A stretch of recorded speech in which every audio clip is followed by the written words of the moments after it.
I have Deuteronomy chapter 5. I am the Lord your God who brought you out of Egypt, out of the land of slavery. You shall have no other gods before me.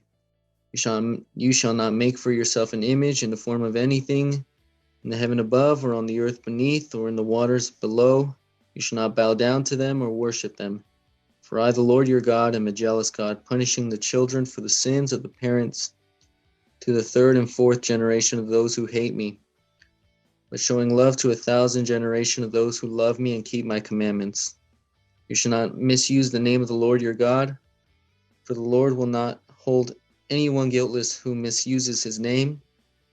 Observe the Sabbath day by keeping it holy as the Lord your God has commanded you.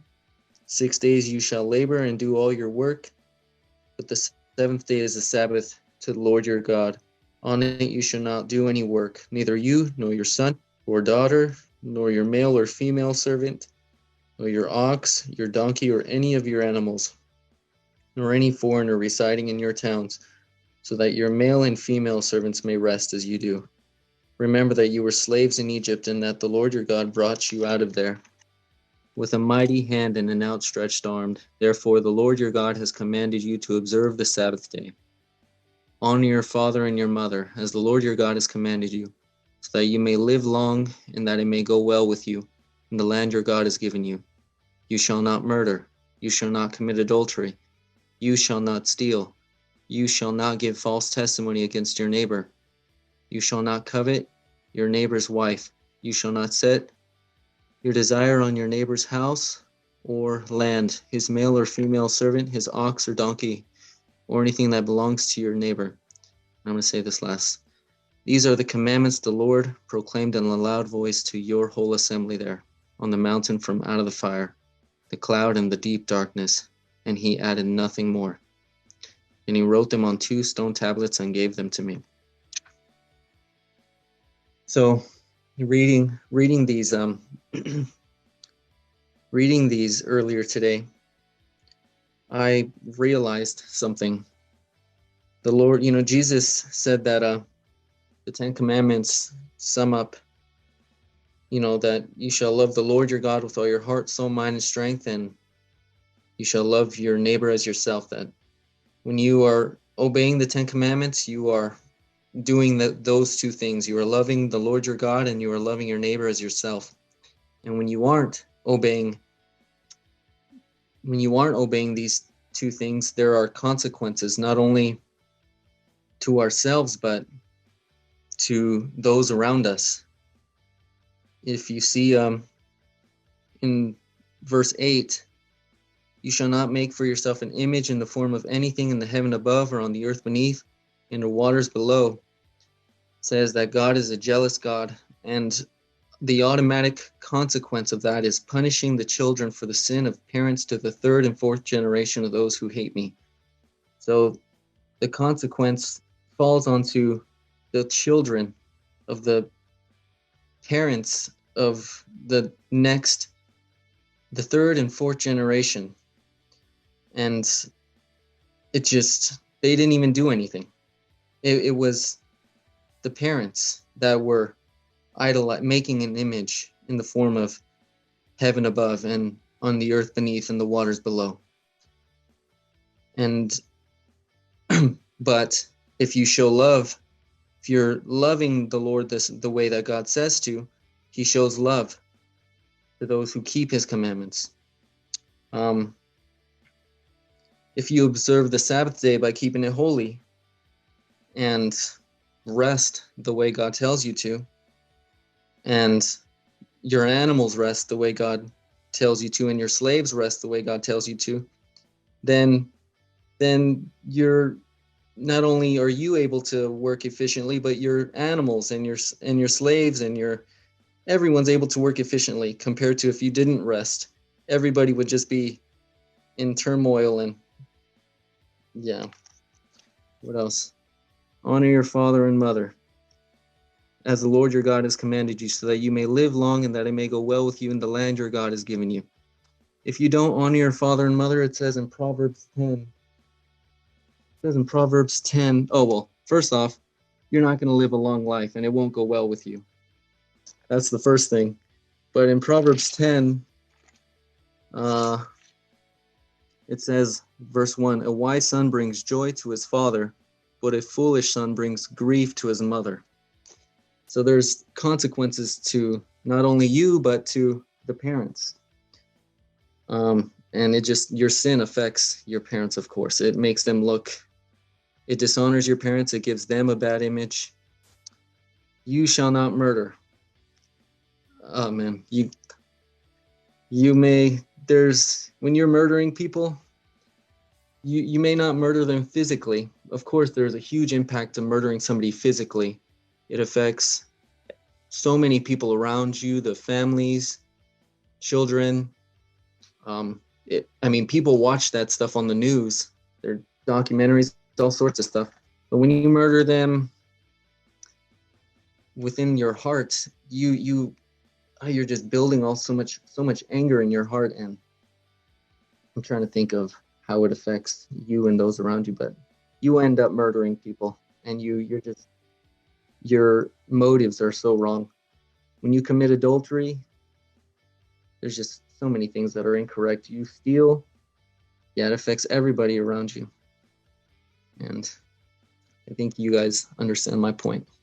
It affects those around you. And when you obey his commands, that also affects you in a great way. We see Deuteronomy chapter 10, verse 12. And now, Israel, what does the Lord your God require of you, but to fear the Lord your God, to walk in all his way, to love him, to serve the Lord with your God all your heart and with all your heart. In this passage also, to love him, how much important love to God.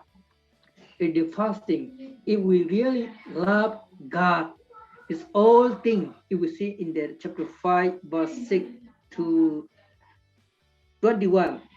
This passage all are included in love. If we love really God, will not be murder, will not be committed adultery also.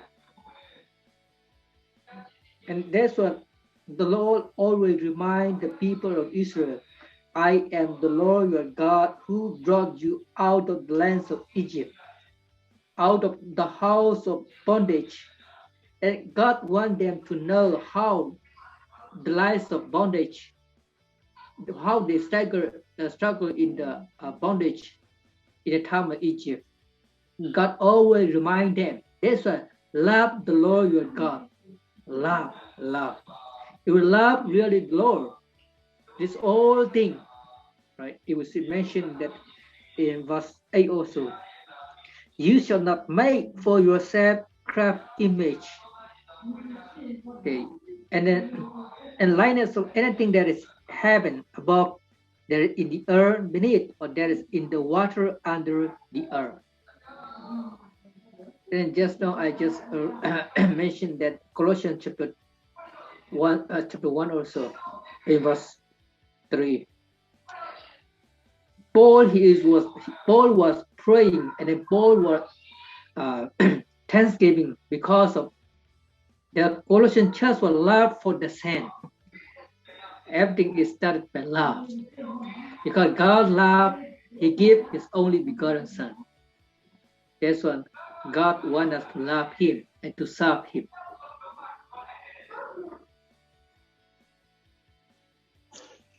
Jesus was talking to one of the teachers of the law in the Gospels, and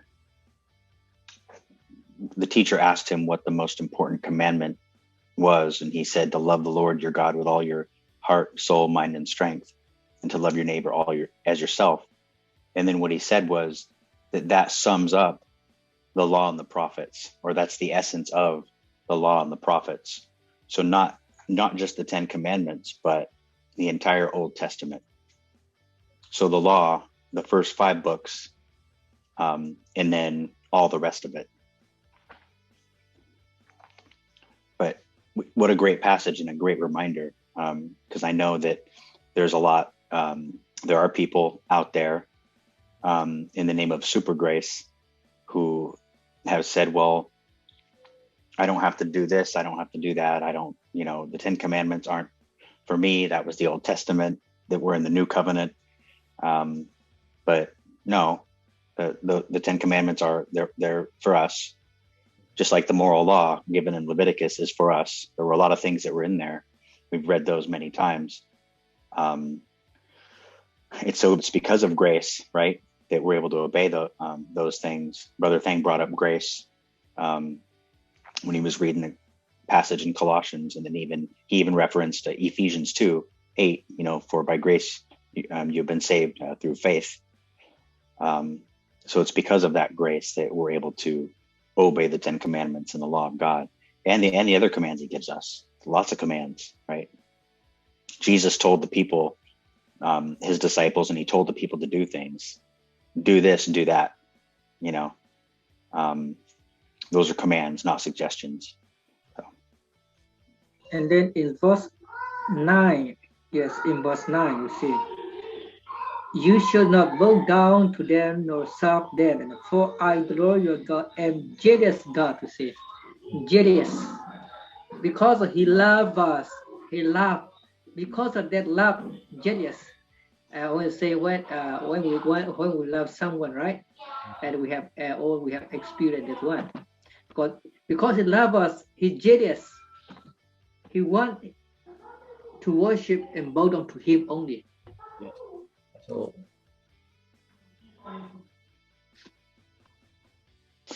my daughter asked me about that question. She said, how come, she's 11, and she said, well, how come the scriptures, how come God told, the people, I'm a jealous God? My question to her was, how many true gods are there? She said, one. I said, okay, well, there's only one God, only one creator. We should be worshiping Him only. He demands that of us, because He made us,